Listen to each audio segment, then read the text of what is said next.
Our next speaker is Dr. Parisa Rashidi, an associate professor at the University of Florida. And she's here today to talk about the use of NLP and deep learning techniques in terms of analyzing clinical and mental health notes. And she was also a recent guest on my podcast, so you should check it out at the dataexchange.media. Please welcome Dr. Parisa Rashidi. Hi everyone, today I will be talking about natural language processing and how it can be used for analyzing clinical and mental health notes. I will start by talking about using NLP for analyzing clinical notes, and then I will talk a little bit about how it can be helpful in analyzing mental health notes. I will discuss the parallels and differences between the two words, and finally, I will point to some of the existing challenges and the future outlook. Let's start by talking about natural language processing and how it can be used for analyzing clinical notes. The adoption of electronic health record systems, EHRs for short, has increased dramatically in recent years, such that in 2021, the adoption rate was about 89%. And although the electronic health record system have primarily been built for administrative and financial tasks, nonetheless, as a secondary purpose, they can be also extensively used for research. For example, in clinical trials or retrospective studies. And EHR systems contain both structured as well as unstructured data. The structured information usually is based on some terminology, standard terminologies that make it easier to encode and exchange information. For example, here you can see several structured terminologies, including ICD-10, CPT, and RX norm, and each one of those are containing tens of thousands of codes, as you can see. And as you can see here for the ICD-10 examples, those standard terminologies enable us to encode information in a very precise and detailed manner, such as the condition. Here you can see that for chronic gout, even the location, shoulder, and even the laterality, the left shoulder. So it is very precisely encoded. The clinical information in EHR systems can be used for training machine learning and deep learning models. For example, here a recent model, you can see that we have developed based on a long-former transformer architecture that uses both global as well as local attention mechanisms for predicting mortality risk at different time windows for ICU patients. At 1 year, right after discharge, 2 years. And these kind of models can be used for many similar tasks, such as outcome prediction, predicting the recovery trajectory, intervention planning, and predicting the risk of readmission.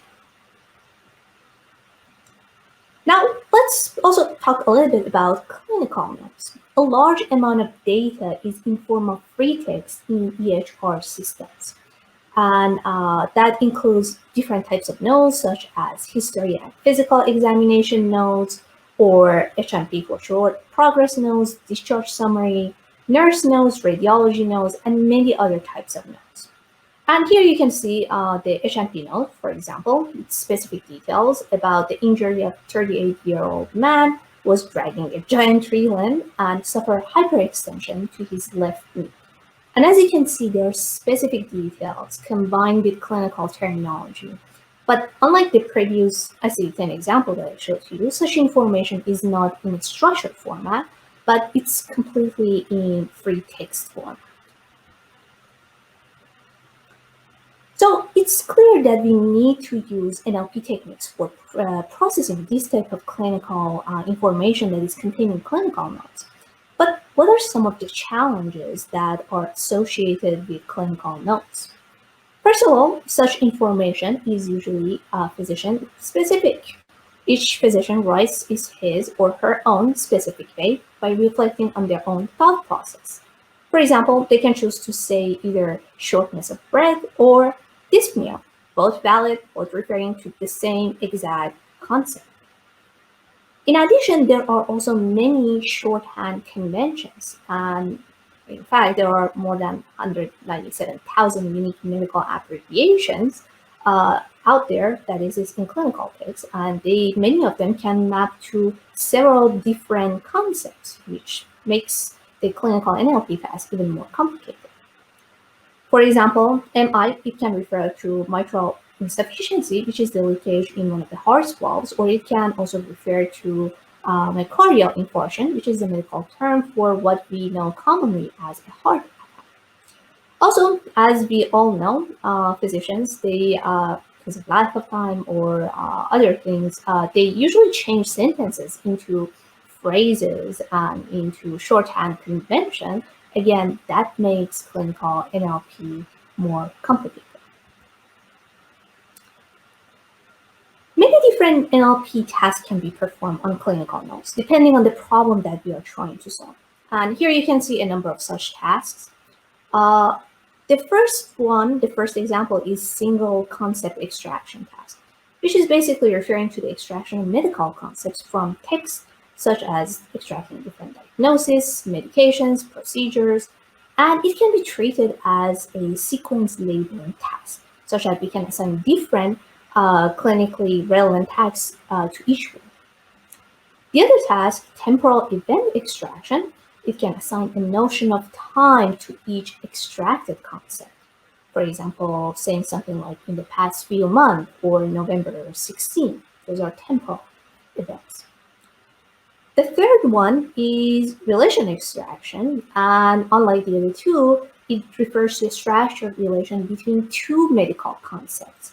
For example, saying something like treatment X improves condition Y, or test X reveals medical problem Y. So two different concepts. And finally, as a final example, we can look at the abbreviation expansion task, which, as you can guess, it's for expanding abbreviation. And as we know, because abbreviations can map to many different medical concepts, it can be a not straightforward task. Now, in terms of the clinical NLP applications, here you can see a couple of examples from classifying radiology reports to using NLP for triage and prediction of hospital admission to identification of patients for clinical trials or for question and answer. Many clinical applications absolutely need NLP because structured information in EHR alone on itself does not paint a complete picture. And therefore, it's very important that we are using NLP to process other valuable information that are only available in form of free text in clinical notes.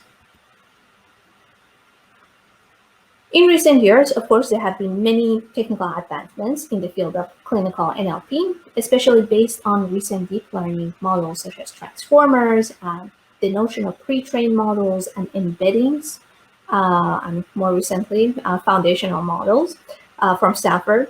And previously, many models, they focused on static embeddings, such as waterbed, which cannot capture deep contextual information. But the recent models address this problem, such as the clinical BERT model, a form of BERT, which was initialized from a BERT-based model and was fine-tuned for downstream tasks based on clinical notes in the publicly available MEMIC dataset, which contains more than 58,000 unique hospital admissions.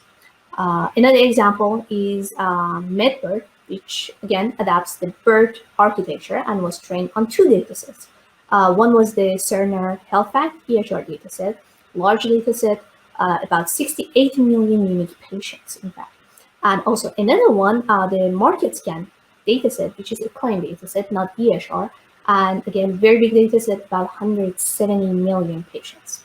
And it obtained a very promising performance on downstream tasks with just small fine-tuning. A final example here that I wanted to point out is GBERT, which is based on a graph neural network model, and again uses the mimic dataset to expand the context of clinical codes through ontologies. So as you can see, mimic has been used in many of those applications. Now, besides the deep learning models, there are also a number of other clinical NLP frameworks that are routinely used for the entire data analysis pipeline. And the use of clinical NLP frameworks can be very helpful in reproducibility, and as it has been articulated by many others, uh, reproducibility is very important in science, and there are 4 levels of that. The first one being repeat, which basically means an experiment can be performed again on the same exact computational environment, giving us the same results. That's the first one. Replicate means the experiment can be done in a new setting, but still giving us the same results. Reproduce means that an experiment that you're doing to validate the same hypothesis, but using maybe a different method or a different data set. And finally, reuse, as we are familiar with that, basically means that we are using the same methods or data sets in a different setting. So these are different levels of reproducibility that we need to have in our scientific experiments, including in NLP experiments. And these kind of frameworks can help us a lot in achieving that. And also, besides using these frameworks for improving reproducibility, NLP systems can benefit from other steps, such as repository of not just data sets, but of the curated workflows that we can share with each other, enhance modularity and shareability. For example, using containers. Many people use that these days, but it could be still more, as well as including the provenance information for traceability of the processes and results and data. Now, let's switch gears a little bit and talk about the use of NLP in mental health domain. Similar to the clinical domain, where free text in clinical notes is very valuable in evaluation, diagnosis, or treatment of a patient, similarly, in the mental health domain, free text notes contain very valuable information. And some of the data sources in the mental health domain include the mental health aspects that is captured in EHR systems. Of course, they contain other types of medical information. Then the emergency or psychiatry department records that contain more of the mental health aspects. And finally, patients' self-reported notes, for example, in cognitive behavioral therapy journals, that they are being asked to capture their thought process. So those are all examples of the data sources for mental health, and automated analysis of those mental health notes can be helpful, for example, for analyzing the psychiatry discharge summaries, for predicting readmission, or for tasks such as detecting cognitive distortions in behavioral therapy journals.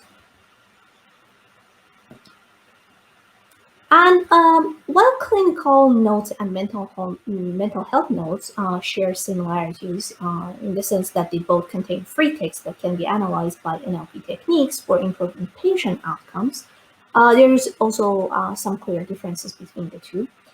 Clinical notes are primarily written by healthcare providers, and the mental health notes, those can be obtained, as we saw, from psychiatrists, counselors, as well as the patients themselves when they are writing in their journals for cognitive behavioral therapy, for example. In both domains, we have mature terminology that is used in the same way. In both domains, RX norm, CPT, ICD-10 codes, and the free text in both is difficult. In mental health domain, it might be even a little bit more nuanced because it can be closer to everyday language, but at the same time, it can be nuanced because there might be, for example, examples of cognitive distortions that the patient is exhibiting. And finally, in terms of tools, there are more mature tools for clinical note analysis compared to mental health analysis, because mental health note analysis is an emerging field. Here I want to show you an example applications where we recently developed a model for detecting and classifying 15 cognitive distortion categories such as overgeneralization, catastrophization, polarized thinking, and blaming in patient journal entries. And that's based on cognitive behavioral therapy. And a large part of cognitive behavioral therapy treatment is to help patients learn and self-identify their automatic and often irrational thought patterns that contribute to the distorted perception of reality. And these patterns are known commonly as cognitive distortions. And again, detecting those cognitive distortions can be very helpful because in CBT therapy, it's very time consuming. Many times the therapist might not get to actually analyze those notes, despite the fact that they can be very helpful in analyzing patient thought process and their journey. So here we trained and tested a number of different models, including conventional machine learning models, and as well as some of the more modern neural network models, starting from RNN, CNN, BERT. And all the journal entries were carefully annotated by annotators to break any ties. And because like many of the mental health domain datasets, it's small compared to clinical datasets, we had to augment that with other data sources. But at the end, the augmentation, it helped a lot with their performance improvement. All right. Now that we have seen examples of both clinical and mental health domain, I also want to talk a little bit about some of the existing challenges and opportunities in both domains. So, as we have seen, the NLP techniques can be very helpful in both mental health and clinical domains, but to power them, we need large amounts of data. And it needs to also come not just from one institution, but we need that to be coming from different institutions just to improve the generalizability and to ensure that what is working in one institution, the guidelines for one institution, the practice for one institution is going to work in another institution. And we have seen that in our experiments that you have a drop in performance once you take a model that has been developed in one center and use it in another center. Also, annotation tasks, we need better annotation services, especially in the mental health domain, which can be very time consuming, so we can enable more innovations. I also want to talk briefly about AI ethics in clinical and mental health domain. Like many of the domains using machine learning models, we always risk amplifying existing biases that might have been encoded in different ways, such as the modeling choices, data collection choices, annotation choices, and also in the larger social context. Especially clinical and mental health problems of racial groups often depend heavily on the larger social context in which the group is embedded, but many times that context might be missing. And so we have to be careful when we are developing those models, and we have to examine them carefully for such biases. Another important issue is that we need to be careful about the trade-offs between creating those type of AI-based, NLP-based models and also preserving the privacy and confidentiality of the patient, especially in applications such as, for example, suicidal note detections, classification. It can be really important.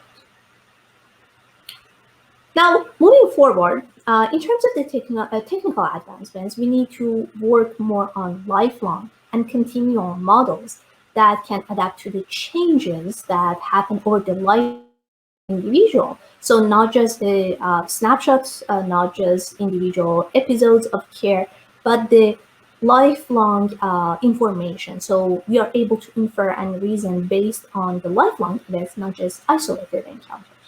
And of course, such models need to be more compact, so we are reducing also the carbon footprint. We need greener models.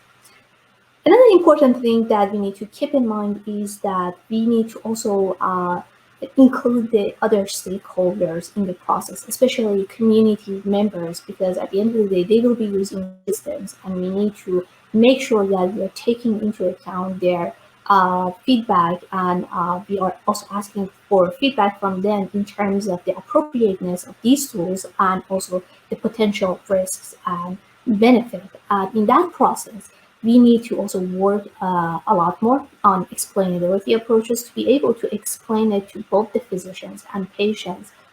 So, in summary, there are many opportunities for clinical and mental health note analysis with potentially large public health impact. But at the same time, we want to make sure that we are keeping the delicate balance of creating efficiency while also preserving privacy and paying attention to AI ethics and NLP ethics. That's all that I have. Thanks for listening, and I'm looking forward to your questions. Thank you.